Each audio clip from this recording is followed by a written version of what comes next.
Siap beri salam. Assalamualaikum warahmatullahi wabarakatuh. Waalaikumsalam warahmatullahi wabarakatuh. Apa kabarnya sekarang hari ini? Baik. Baik. Siapa yang tidak hadir hari ini? Fajrul, siapa yang nggak hadir hari ini? Ada semua, Bu. Oh, hadir semua. Alhamdulillah ya. Alhamdulillah kita hadir semua. Semuanya lengkap. Minggu kemarin kita belajar tentang menerapkan prinsip teknik konversi bahan, ya, teorinya dan sebagainya. Nah, hari ini kita akan melakukan teknik konversi tersebut, yaitu hanya dua, yaitu pencampuran dan emulsifikasi. Ya, hari ini kita fokus pada tepung pisang. Kenapa? Karena komoditas di sekolah kita lingkungannya banyak sekali pisang. Ya. Nah, apa yang Anda ketahui selain tepung pisang, produk-produk dari pisang? Cupcake pisang, Bu. Pisang, terus Puding pisang. puding pisang, terus Kue pisang, Bu. kue pisang. Keripik pisang, Bu. Mie pisang. Oh, mie pisang, ya, mie pisang itu juga salah satu produk dari tepung pisang, ya. Nah, untuk tujuan pembelajaran hari ini kita supaya apa sih kamu keluar dari ruangan ini tahu apa? Yaitu tentang teknik konversi, yaitu teknik khususnya pencampuran dan emulsifikasi. Ya. Untuk yang minggu kemarin, ya, pada pertemuan minggu kemarin kita bicara tentang teori pencampuran dan emulsifikasi. Ya, ini hanya refresh saja ya. Apa yang dimaksud pencampuran? Mencampurkan dua bahan atau lebih. Ada yang Bisa mengerti? menggunakan bahan kering atau cair. Ada yang bisa melengkapi? Ya, Winda. Pencampuran adalah suatu kegiatan yang ditujukan untuk memperoleh campuran yang homogen, baik dari dua komponen maupun lebih, dari bentuk padat maupun cair. Oke, bagus. Nah, ini pencampuran. Lalu yang berikutnya, refresh yang minggu kemarin. Apa itu pengertian emulsifikasi? Ini Campuran dari dua bahan yang tidak saling campur, di mana bahan yang satu terdispersi atau tersebar secara acak di dalam bahan yang lain. Oke, bagus. Dua bahan yang tidak saling campur. Bagus. Nah, jadi yang tadi mencampur, ya, mencampur ada yang cair, ada yang padat, ada yang semi padat, itu supaya teremulsi, enggak nyampur, enggak misah-misah lagi, ya, itu ada beberapa tekniknya, ada beberapa bahan-bahan emulsifikasi, ya. Nah, hari ini kita menggunakan bahan emulsifikasi alamiah. Apa itu bahan emulsi alamiah? Ayo. Nih, Yang alami, yang menggunakan bahan alami. bahan alami. Terus berarti yang ada di produk itu apa contohnya? Kuning telur, Bu. Kuning telur. Ada apa di dalam kuning telur? Ada itu, Bu, lecithin. Lecithin. Siapa yang bisa menyebutkan contoh-contoh proses emulsifikasi di dalam pengolahan bahan hasil pertanian?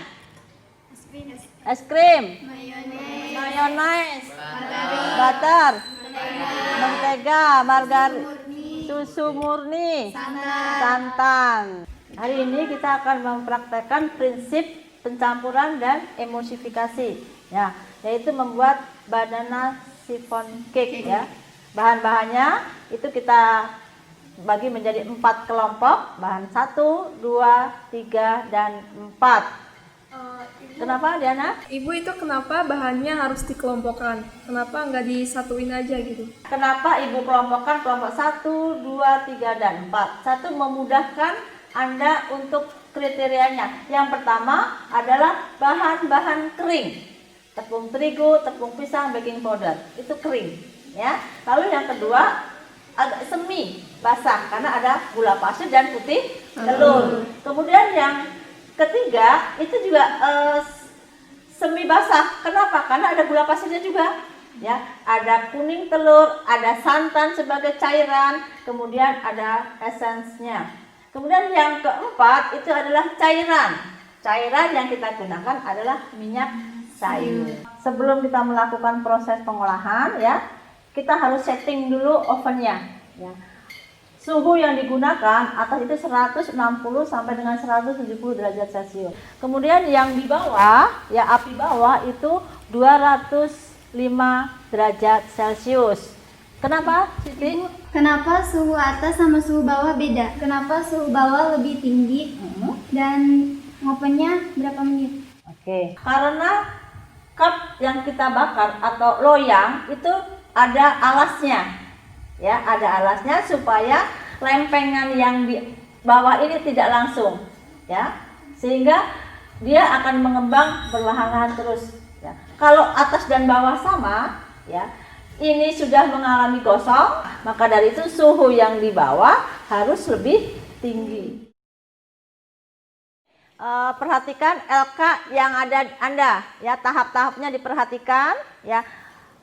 Timbang semua bahan dengan kelompok 1, 2, 3, dan 4 dengan tepat dan teliti. Jangan sampai ada yang kelebihan, ya, atau kekurangan, nanti tidak maksimal hasilnya. Untuk kelompok 1 itu ada putih telur, gula, dan cream of tartar. Ya, itu dikocok sampai kaku. Tandanya kaku ketika kamu angkat adonannya, ya, atau kamu ginikan saja dengan sendok, itu dia akan membentuk gunung kaku. Nah, itu tandanya bahwa dia sudah bisa siap untuk dicampur dengan bahan-bahan yang lain. Lalu yang kedua itu adonan kuning telur. Ada kuning telur, ada santan, ada gula.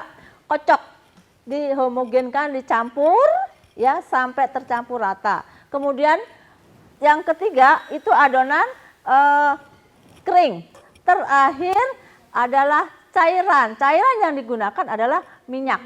Terus sampai tercampur rata, baru dimasukkan ke cetakan atau ke loyang yang sudah disiapkan.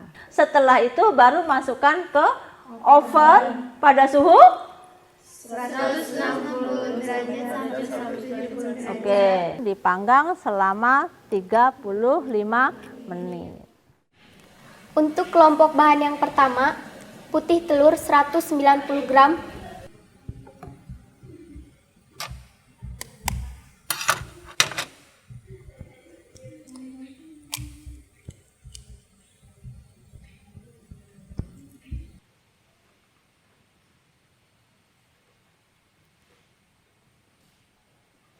cream of tartar 1 gram,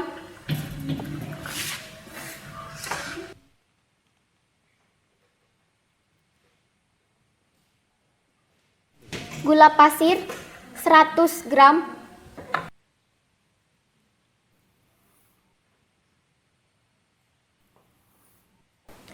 dan untuk kelompok yang kedua yaitu kuning telur 100 gram,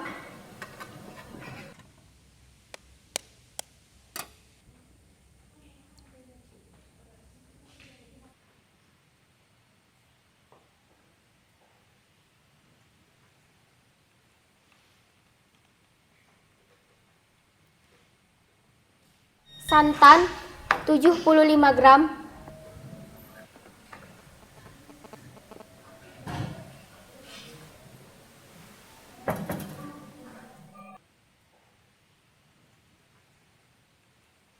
essence 4 tetes, gula pasir 95 gram.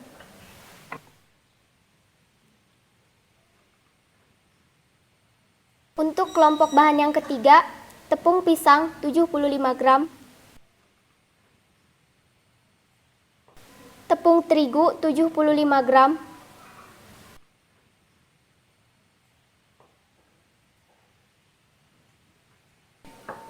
baking powder 4 gram,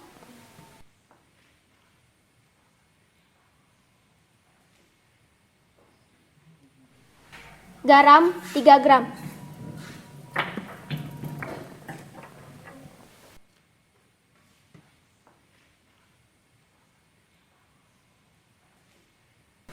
Dan untuk kelompok bahan yang keempat, yaitu minyak sayur 83 gram.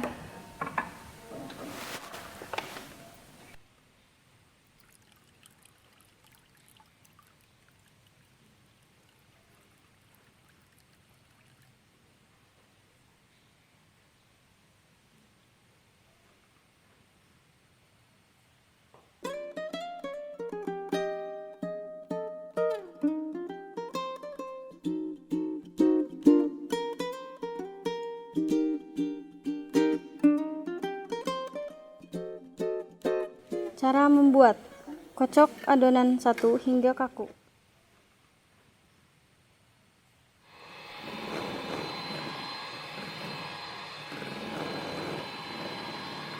Tanda adonan kaku jika diangkat bagian atas adonan tegak. Kedua, kocok adonan 2 hingga tercampur rata.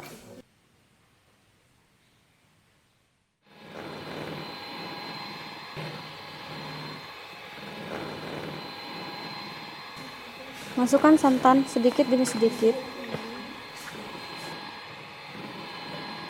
Masukkan esen.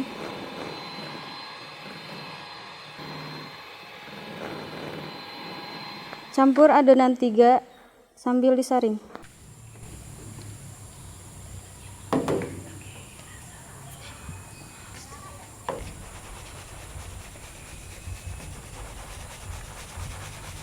Selanjutnya, campurkan bahan kedua ke dalam bahan ke-1. Perlahan-lahan sambil diaduk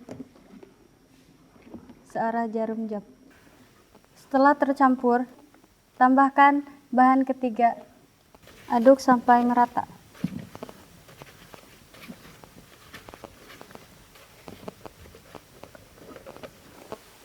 Kemudian, tambahkan minyak perlahan-lahan. Selanjutnya, masukkan ke dalam gelas ukur. Masukkan ke dalam paper cup.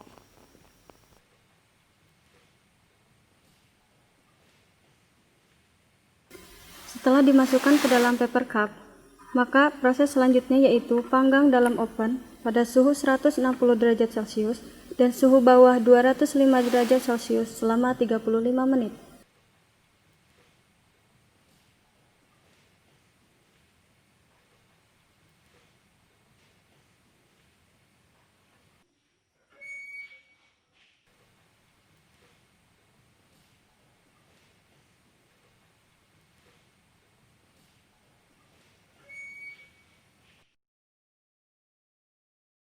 Oke, alhamdulillah ya kita bikin banana cupcake sudah selesai. Kemudian terakhir adalah lakukan uji organoleptik hasil dari setiap kelompok. Ya, itu ada di LKS Anda itu ada eksternal dan internal. Ya, itu ada parameternya untuk eksternal. Eksternal itu apa? Eksternal adalah penampilan di luar, ya.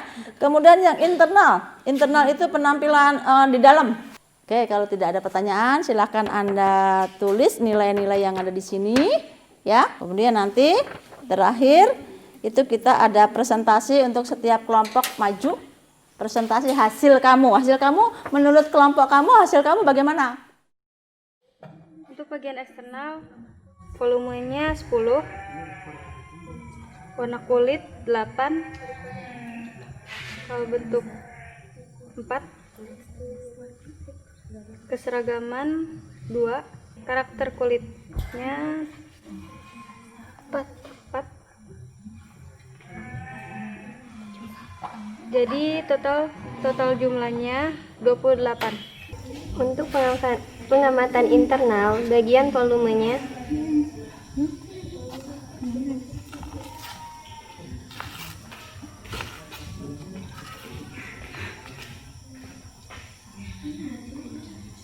nilainya 14.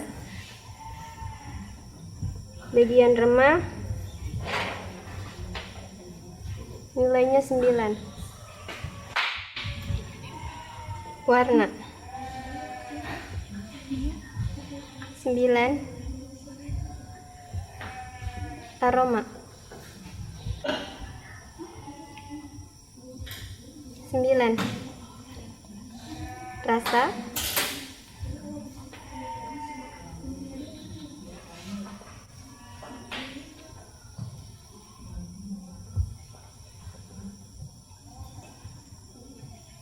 18.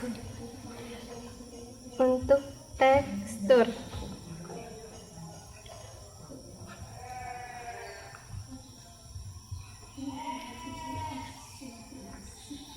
13. Jadi semuanya totalnya 72.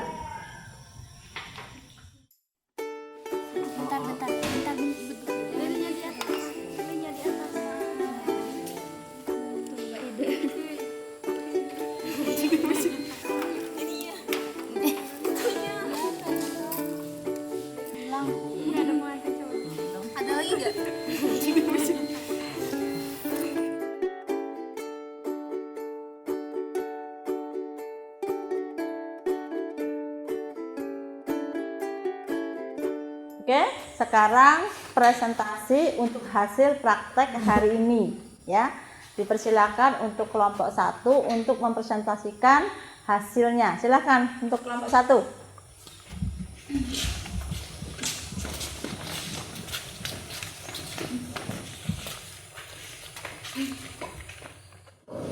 Assalamualaikum warahmatullahi wabarakatuh. Waalaikumsalam warahmatullahi wabarakatuh. Kami dari kelompok 1 ingin mempresentasikan hasil praktek hari ini. Dari data pengamatan eksternal, nilai optimumnya yaitu 30, sedangkan kita hanya mendapatkan nilai 28. Karena di bentuk kita hanya mendapatkan nilai 4, sedangkan optimumnya 5. Karena bentuknya itu kurang menarik. Sedangkan keseragaman kita hanya mendapatkan nilai 2, sedangkan optimumnya yaitu 3 karena hasil praktek kita hari ini kurang seragam.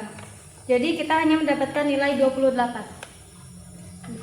Untuk pengamatan bagian internal, nilai optimumnya yaitu 80, sementara kelompok kami mendapatkan nilai 72. Karena di bagian tekstur kami mendapatkan nilai 13, sementara nilai optimumnya yaitu 15.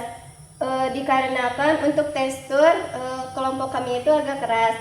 Dan untuk warna, kelompok kami mendapatkan nilai 9, sementara nilai optimumnya yaitu 10. Karena tidak standar, terlalu coklat. Terima kasih. Dan inilah hasil kreasi dari kelompok kami.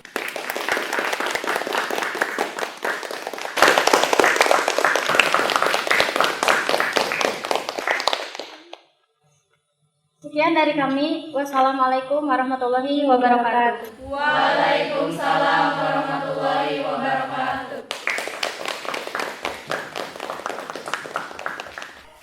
Alhamdulillah hari ini ya kita selesai praktek untuk prinsip pencampuran dan emulsifikasi. Alhamdulillah hasilnya sudah cukup baik walaupun ada beberapa kelompok yang tadi agak sedikit coklat, gosong ataupun lengket ya. Itu kenapa dianalisa, didiskusikan dengan kelompoknya ya. Jangan lupa minggu depan laporannya dikumpulkan. Jangan lupa analisa usaha. Jadi kamu bisa menjual 1 cup itu berapa ya. Nah itu jadi PR-nya itu bikin laporan sama analisa usaha. Minggu depan ya kita akan praktek untuk produk emulsifikasi tapi produknya yang lain lagi. Ada pertanyaan hari ini? Tidak. Oh, tidak ada. Terima kasih ya. Wabillahi taufiq wal hidayah. Wassalamualaikum warahmatullahi wabarakatuh.